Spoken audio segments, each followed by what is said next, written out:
Yeah. Hi mga guys! Welcome back to my YouTube channel! Ayan, so nakuha na natin 13 months natin kaya nakaliban tayo na. Ay, next nagpa-massage kayo or yung ating ulo. And ayan, finally nakabalik lang ako dito sa cafe mo kasi parang yung last time na nakapunta ako dito yung opening nila. So ngayon December na ito na ulit. Parang pang second ko pa lang to. So si Balong kasi everyday siya nandito. Excellent niya barista siya dito. So dito tayo sa cafe mo and makakasama natin ngayon si B&T Balong. Kung hindi kami kasali na. Kasali kayo. Kasali kayo. Dito kayo. Yan. Meron po kasi Senator Lampi. Wait lang na. Bakit? Bakit? Tuloy ang kaso. Hindi may umaalis. Kasama din natin si CEO. Hoy, may-ari po ng tindahan dito. Ganda. Ate ganda. Ate ganda. Ate ganda daw siya. Ganda ka din dito. Gaganda din ka na kanya. Uy, 10:51 pala. Uy, kasama ka. Time check, 10:51 pa. Hoy, okay. Mabigyan mo siya ng upuan. And nakikita ko dito sa cafe mo yung The Megas. today's video, ayan, sasagutin natin yung mga katanungan sa ating YouTube channel. Pero bago ang lahat, Kami magbabasa ni Beth. oo, kasama natin si B&T Jess. Yes, hello. Ay, sakit siya. So, ayun kayo ah. Tangina talaga. Gagawin kasi lagi.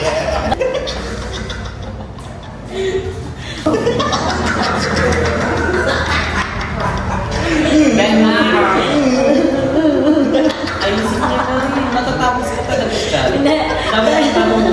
Hindi guys, kaya kami pumunta dito para magsama-sama mag-vlog together. And supportahan din si Poji para sa kanyang 10 days of Christmas kasi nakaka-proud kasi 4 days na lang kamusta. 4 days na lang, 4 na ano na.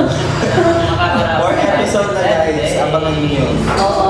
So may mga katanungan lang tayo sa ating YouTube channel. And ang saya ko talaga kasi everyday mo magpapadeliver ako dyan sa Ben, nakauwi na daw siya.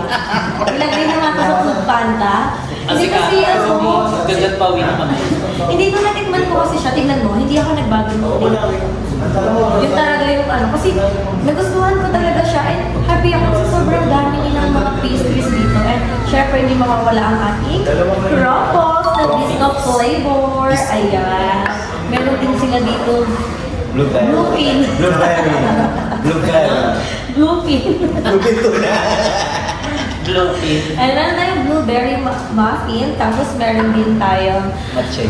Matcha crap. ayan, matcha croffles. Ayan. So, wala na kayong pagpipilian dito. And still buy one, take one pa rin sila.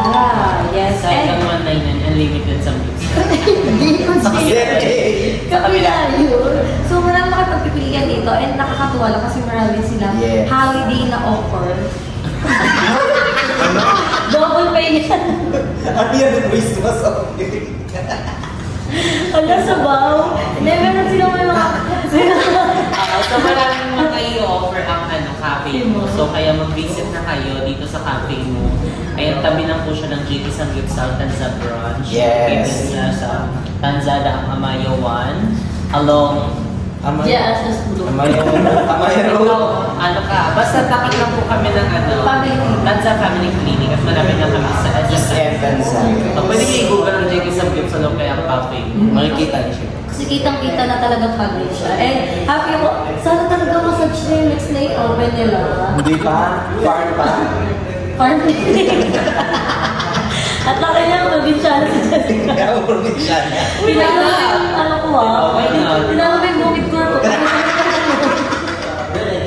Hindi, ano na guys. May mga tanong lang na dinelli. Tagal mo Oo. So, ayan ang daming mga katanungan kay Bebang. So, actually sabi niya mag-post na. Hindi na kami mag-post. Maghanap na lang kami sa channel niya. Kaya Kasi nga, mga nagtatanong. Oo. So, ayan. Doon na lang kami mga naka-base. Yung mga ibabato namin question kay Bebang. So, yun yung mga sasagutin niya. Unfiltered, wala pong edit. Oo. Mabulol siya. Kung may mga sabi siyang bashable, bash siya. Kumbaga, this vlog hindi reality show ko ito. Oo. If I have a chicken lang background din. Ayun. Hindi, ayun na guys. So, syempre, habang nag-i-interview tayo, habang nagsasagot tayo ng mga, ako lang din naman yung sasagot ng katanungan. Kasi, parang akong artiste eh. Celebrity nga. Taray, ano pala ito? Fast food. Celebrity. Fast food. Celebrity din ko yung iba eh, ayan. So, magtatanong si B&T Jessica at saka si B&T Balong sa akin and ako naman yung sasagot. Kumbaga, pag nasagot ko para silang mga second emotion, very rare. Ha? Intro pa lang siya. Ang daming ikakat. Oo. So, ayan, ang dami ng mga questions. So, basta yung mga katanungan namin, based lang po yun din na mga tanong din sa mga YouTube channel ni Bebang. So, ikaw ba lang, anong first question mo? Charot, ito, sige. Ito, sabi ni @mysai_sai.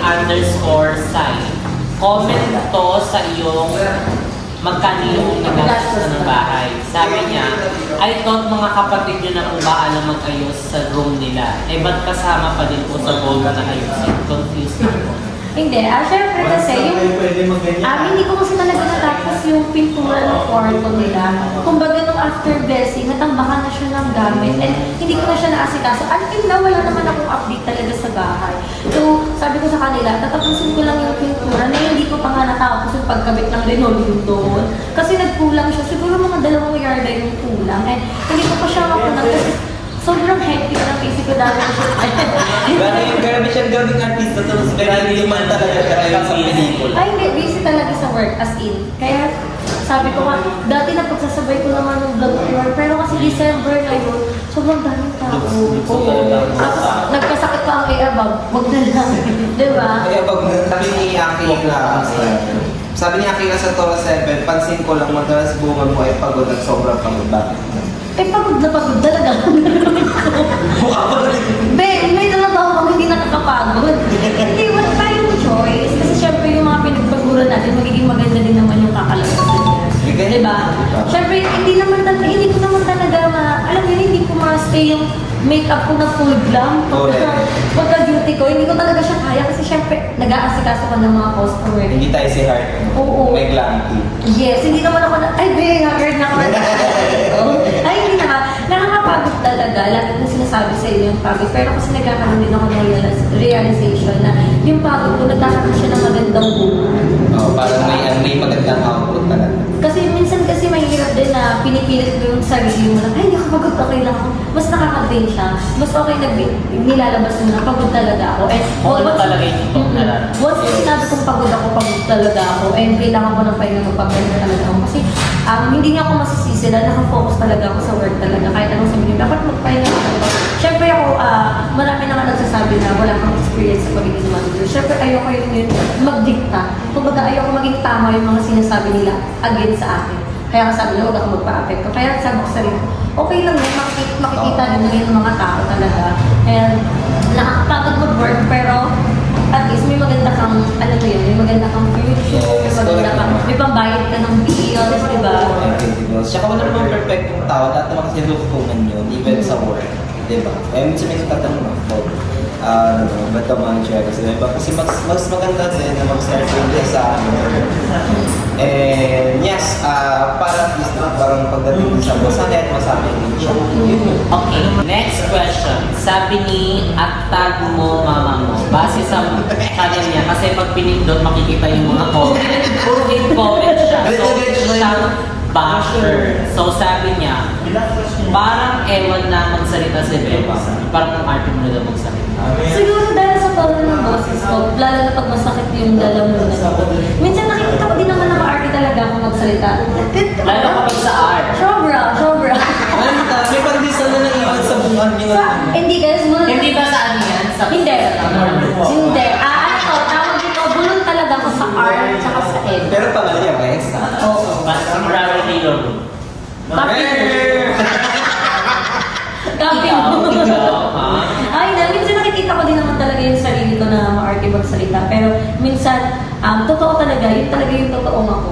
Minsan kasi... Hindi mo na siya mababago talaga. Oo. Kasi yung pananalita daw ni Bebang, as in yun na daw yung R niya, kung magsalita siya, parang ganun. Ano sabi ko sa wabab? Haragan. Parang kasama namin siya, tapos kasama namin si Gab-Gab. Haragan. At ako niya may accent kami magsalita. Hindi, yun naman yung nakikita ko talaga. Aminado naman ako sa sarili ko, hindi ko naman makikita. Pero minsan kasi, yung mga tao, kung nakita nilang ma-arte ako magsalita, dinalas ng video ko kahit hindi na ako ma-arte magsalita, ang arte ko pa rin magsalita para sa kanila. Diba? Kasi nga may parang may ano kasama. pag bumala ko, kasi Parang may amoy yung S. Ganyan, ito. Parang okay na sa ako. Huwag lang sa S. Kasi pag may amoy eh. Gabi na dahil mo tao. Hindi mo rin tato. Mamaya ka. Alas 11. Alas 12. Alas 12 kayo magsasabi. May tao pa rin po. Kaya, Ano may tao? Ikaw ba lang nagugulat? may mga tao pa rin kasi natin. Hindi kasi Kasi kami. ako din naman kahit ako din, kahit si Vicky tatay na, ay, ano ba customer ko? Laban sa'yo kasi, di ba? Customer pa rin kasi sila doon. Kasi customer is always Ito ito sabi ni SBMD. Ito, basher mo yun. Bakit kayo nagagalit? Kaya sorry, daw naman ng vlog. Puro pag-garden mo. Kaya wala naman ng vlog.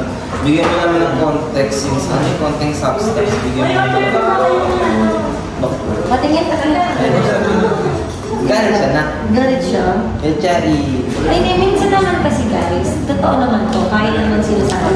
Pag-grade tayo ng guide, minsan pag wala tayong naisip na content, or kung ano yung nandiyan din talaga yung ginagawa talaga namin. Kasi nag-grade talaga tayo, di ba? Nasa tao pa rin naman yan kung papanoodin nila o hindi. Pero ako naman, yung sinasabi yung bigyan nyo ng effort, guys, yung pag-vlog ko pa lang, pag-upload pa lang, pag-edit pa lang, pag-video ko pa lang, effort na talaga yun, effort yun. Kasi iniisip ko din, mas maraming tao yung gusto manood yung vlog ko, mapanood yung vlog ko, di ba?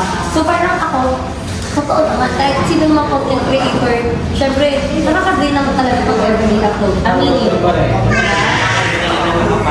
Pero wala talaga, kailangan na natin mag-pressure kasi yung ano na yun, yung pressure na yun, hindi December, magpahinga. Magpahinga na din. Kasi na, okay lang naman yun. Siguro nakalado naman ako, may mga mema vlog ako. Pero hindi naman lahat ng vlog ko mema talaga. Especially nung nagkaroon ako ng bahay. Hindi yung mema. Pero sige talaga akong i-share sa inyo kung ano yung panibagong journey na tinatawag ko. And I just wanna say sorry kung may nagkaroon man ako ng mema vlog. Pero alam nyo, lahat talaga ng binablog ko is mula sa gusto ko talaga. As in, kahit masabi mo mema vlog ko, pero pinag-isipan ko yan. Diba? Pinag-isipan ko yan. Siyempre, titignan ko pa rin yung mas maraming taong nakaka-appreciate yung vlog ko kaysa sa mga negative. Sabi nga ni Kuya Lord, basta hanggat may nanonood sa'yo, kahit dalawa na lang yan, ituloy mo lang yan. At least may naniniwala sa'yo. Diba? Tsaka daily life naman yun. Tsaka hindi naman siya basta ang vlog lang. Kasi ako, dagan din ako guys. Minsan, naiisip ko nila lang sa substance. Pero, ano ko sinasabi na daily life ko, ito yung ginagawa ko. Para doon. Ayun kasi epekto yung pinapakita ko sa inyo. Kumbaga kung ano yung totoo ako, ano yung totoong nangyayari sa buhay ko. Sinishare ko, kumbaga nagkakaroon ako ng nangyayari ako tumuga na gusto mo. Siyempre, hirap din ako na kailangan ko din naman minsan ng privacy. Pero kasi, content creator kami, nawawalan ka na talaga ng privacy sa buhay ko. Diba? Pero, laban lang. Content, grind. Next ba na? Ikaw pa, ikaw na next. Ikaw na Alahan sila. Ate yung vlog na biglaan lang.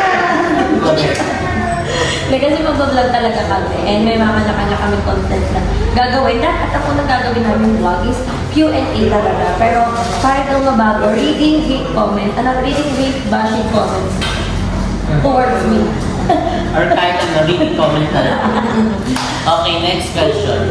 Hindi ko nahanap yun. Wala. Ito na lang. Bakit parang nangangayayan sila? Ano? Nag-joke. Umalis ka daw. Ayan, hindi na kami sinabi na parang umayon. Oo. Ito talaga totoo. Walang filter, walang ka-emehan. Marami nagtatanong ano ba yung supplement na tinitake ko, bakit sobrang payat ko, ganito ganyan. Ito yung katotohanan daw. Revelasyon. Hindi, may nagtatanong kasi basta anong ginagamit mo, mamili ka. Ngayon, marami talaga nagtatanong at marami talaga nakapansin. Oo. Nung pumayat ako, I saw my best friend yesterday, sabi niya, OMG, ang payat mo. Sabi niya, nung nakita natin malaman-laman sa bumabalik yung dati mong katawan. Parang ang pinahanginan na bullfrog. Alin pa daw? Tayo habol. Parang ganun. Parang galit na bull. Tayo habol, drag kayo ha. Ayun guys, since na pumasok ako sa JK, 59 kilos talaga ako. And after nung siguro ilang... Ano yung nag-impact ka pag pumasok? Hindi, yun kasi yung talagang ano, di ba, chubby talaga ako, nagkakamalang buntis, namayayat, Ang dami na Ayun talaga, 59 kilos ako. And after siguro mga 6 weeks, 5 weeks, nakita ko yung sarili ko. Kasi from my waistline na 32, naging 27 siya. Hirap na ako sa short kasi walang nagkakasya sa akin. Pero after yung magsusot ako ng short, nagulat ako, tapos nagulat short ko. So nagkilo ako, nasya ako, 35 kilo na lang ako.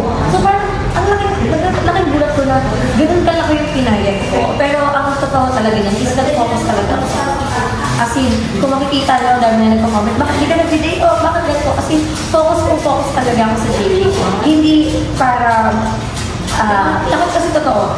Nakaramdam ako ng pressure. Nung nakita ko yung pag-vlog ni Pia at Jessica na marami nag-comment na, bakar lang yan, wala lang. So parang ako, knowing me na sobrang balambot talaga ang buhay ko, madali talaga akong tamaan, maanuan talaga. Nasaktan talaga ako, pero sabi ko, hindi ko na hahayaan yung sarili ko na hanggang doon na lang yung tingin nila sa akin. Diba? So ang ginawa ko, nag-grind talaga ako. Pinakonsult ko talaga yung JK, nagsasabi ko sila, Jessica, magpahinga ka naman, mag-day off ka naman. Hindi ko talaga pinapakinggan kasi natatakot ako magkamali kasi hindi lang naman yung pangalan ko yung masisira. Siyempre, nadala ko pa rin naman yung pangalan ko. Yung pangalan mo nag-franchise at ayoko masira yung tiwala na binibigay sa akin. Nakakapagod, yes. Yung kadahilanan ng pagbayad ko is pagod na lang. As in, pagod and stress. Pero kasi, hindi ko siya tinitake ng negative. Kasi after ko maranasan yung pagod and stress nila, nagkaroon ako ng realization na, shit, ganito pala yung feeling ng makeup. Pinipray ko kay Lord na bigyan niya ako ng word. Binigyan ako ni Lord ng sobrang word. Diba? As in, sobrang word. Kaya sabi ko sa sarili ko, ito yung tinatawag natin na yung paghihirap mo, magkakaroon ng magandang promo talaga. And nakikita ko yun. Oo, diba? Siyempre, yung vlog, hindi talaga yan habang buhay. O yan, hindi talaga yan habang buhay. Pero kasi yung magkaroon ka ng work experience, ibang level talaga. And I'm happy dahil binigyan ako ng gampani na bilang manager ng JK, pamahalaan. Pinagnas.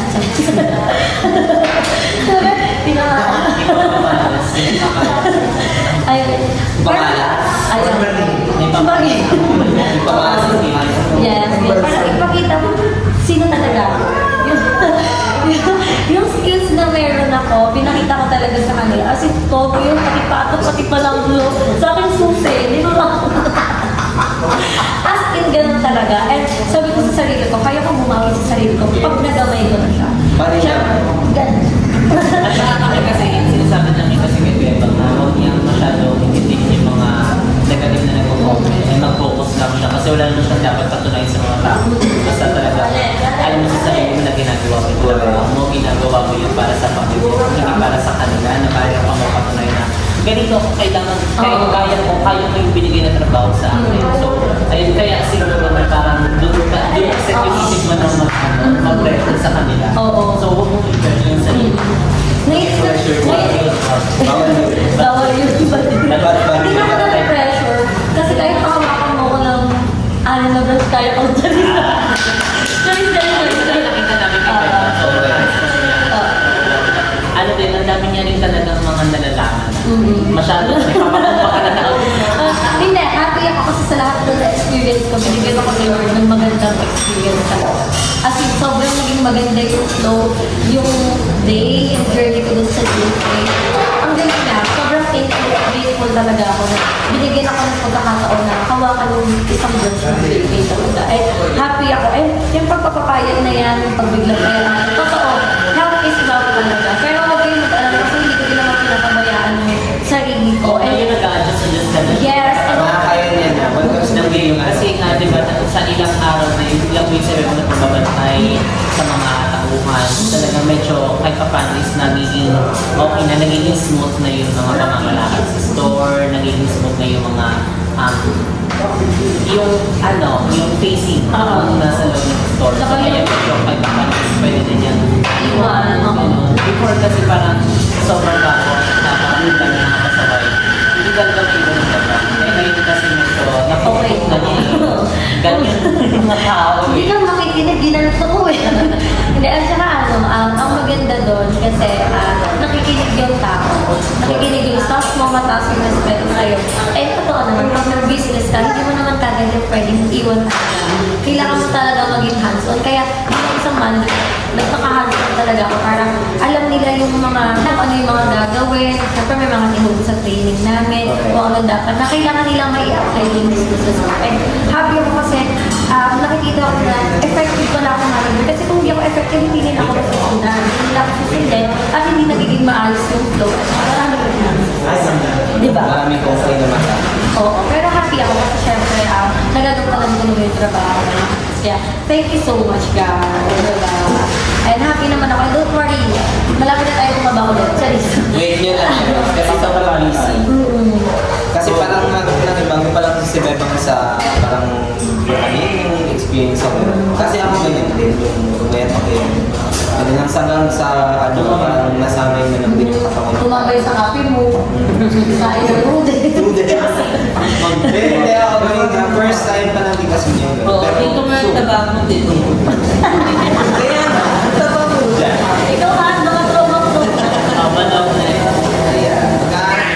Ay guys, sinasagot lang namin yung comment ko. Hindi naman kami parang magalit or basusin yung mga sinasabi. As in, para lang maniwanagan kayo. Kasi marami din naman ng mga dati naging hater din. Nagustuhan din nila kung naniwanagan na talaga sila sa situation. Or kung ano yung binavlog ko, diba? Yes guys, maraming salamat sa mga comment nyo. And totoo, nagbabasa talaga ako ng comment. Kaya kinabukasan, hindi, doon ko ina-explain na, ganito ganyan. Kasi minsan nagkukulang din talaga tayo sa paliwanag. Pero minsan kasi, Oo, yung mga na-misinterpret. Kasi sa loob ng ilang minutes, 20, 25, 20, 40, naman lahat ng ano namin is naisasama namin doon. So may mga nakakat. So, Yung mga nasa hindi nyo na babasa na rin. hindi naman kaming ano kayo eh. dito madaming cut.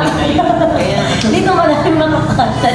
Ano yun guys, syempre, nakakarinig din kasi talaga. Pero, ang maganda dyan, nagkakaroon tayo ng communication. Kasi parang yun yung way natin sa pagko-comment nila, sa paraan ng pag-comment nila, kung tayo nagkakaroon ng communication sa mga manonood natin, di ba? Yun naman yung halaga. Para interaction. Yes, sana supportahan niyo pa rin kami. And tuloy-tuloy lang, ere-erecho lang, and our tour na to. Yes. Thank you. Mag-subscribe na. Sila ba pala o subscribe mo? Ay, kayo ha. Sabi yung kay Balong, hindi na nag-upload.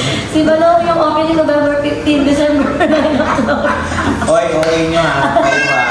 Okay guys, may kanya-kanya kami din nata, kaya naman sana supportahan niyo kami. Panoodin niyo po ang 10 Days Christmas ni B&T Jessica na kanilang journey. 10 Days of Christmas. Ang title. Ang title ay... 10 Days of Christmas. Ayun na. Ano? Sa kanila. And syempre, supportahan niyo din si Balong sa kanyang vlog, ang kanyang daily life. Yeah, lifestyle. Ano lifestyle lang yung abot sa buhay natin? Para makaganap pa. Pero kailan na-upload mo na? Every once a month. Oy, grabe kayo. Oy, nag-upload siya, 3 isang buwan. Every ano lang every other week. Kasi syempre kung araw-araw Ay, ko pa rin yung life mo, di ba? Wala na ng privacy. Kung baga, ulit-ulit na yung lifestyle. Sabi na, ayan, ulit-ulit na lang. Ayan. Siyempre, ini-invite namin kayo na pumunta na kayo sa lahat ng branch ng JK. Lahat Yes, no? Kung saan kayo malapit, ayan, meron tayong 12 branches ng JK. Yes. Ayan, sumugod na kayo. And syempre, dito sa pangmalakasang coffee mo. Yes. Ayan.